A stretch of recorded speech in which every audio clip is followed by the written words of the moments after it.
आमच्या मानभाव पंथामध्ये देवाला शुक्रवारच्या दिवशी स्नान वगैरे घालून, आमोशाला स्नान वगैरे घालून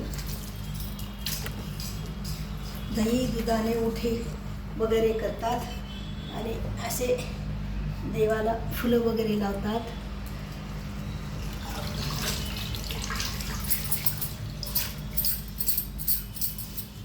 हे असे देवाला फुलं ठेवतात आणि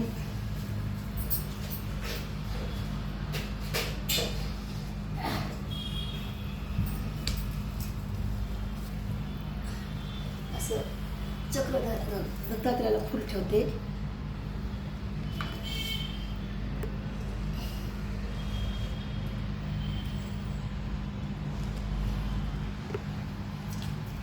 असं दत्तात्रेयाच्या पुढे ठेवते, असं चक्रधर स्वामीला ठेवते, गोविंद प्रभूला ठेवते आणि चक्रधर स्वामी, श्रीकृष्णाची मूर्ती आणि हे माझ्या गुलाबाचं फूल पाचव्या अवतार आहेत त्या विशेषाला चक्रधर स्वामीची एक हे आहे.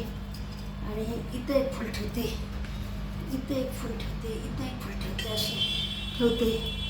आणि आंघोळ वगैरे सकाळच्या वेळेस उठून घरं वगैरे झाडून आंघोळ करायची, आंघोळ करून देव वगैरे द्यायचे, दुधाने दह्यानं तू हे टाकून आणि देवाला स्नान वगैरे घालायचं. स्नान घालून जे पाणी तीर्थ निघतं त्या तीर्थ आपण तोंडाला वगैरे पियायचं. आता आपल्याला जे काही आपल्या मागं बिमारी वगैरे असेल, काही असेल तर ते सगळं जात असते. त्याला देवाचं चरणोदय म्हणत असतात, त्यालाच देवाचं चरणोदय म्हणत असतात. आणि असं लावायचं, उदबत्त्या ठेवायच्या, कापूर वगैरे लावायचा, आरती वगैरे लावायची, सगळं हे करायचं.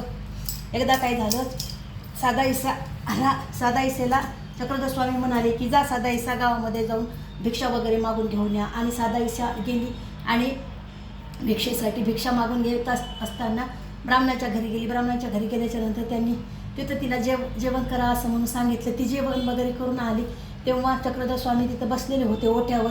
तेव्हा साधा इसाला म्हणे, अहो म्हणे, कोणी जरी आपल्याला जेवण करा म्हणलं तर जेवण करत असतात का म्हणे. आणि मग आता तुम्ही तिथं जेवण केलं पण ते घर कसं आहे काय नाही, ब्राह्मणाचं आहे की मराठ्याचं आहे की अशा कोणा इतर जातीचं आहे की तुम्ही तिथं जेवण केलं, आता कसं होतं तुमचं म्हणे. असं म्हणण्याबरोबर साधा इसा घाबरून गेली आणि म्हणाली, चक्रधर स्वामी मी चुकले बाबा म्हणली. आणि त्यांचे पाय घेतले आणि पाण्यानं धुतले आणि त्यांच्या पायाचं चरणोदय पिलं. मला माफ करा म्हणे, आता मला काही होत नाही बाबा म्हणे आता, असं म्हणून हे केलं.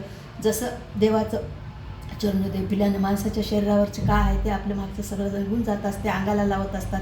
देवाचं चरणोदय देव धुतलं की ते पाणी पित असतात, त्यालाच चरणोदय म्हणतात. आणि एकदा तेलंगणामध्ये बी असाच एक हे होता, त्याला तर सापानं दंश केला होता, तो तर गेलेला होता आणि तो बी ते देवाचं चरणोदय पिल्याच्या नंतर त्याच्या शरीराला वगैरे लावल्यानंतर तो वाचला. आणि बाईसाहेब तर अशी भटोबा असंच होते, ते त्यांनी असंच तपले होते, त्यांना खूप असं हे झालेलं होतं. त्याच्यामुळे त्यांनी बी एकदा असं चक्रधर स्वामीचं पायाचं चरणोदय पिलं, त्याला तीर्थ असे म्हणतात.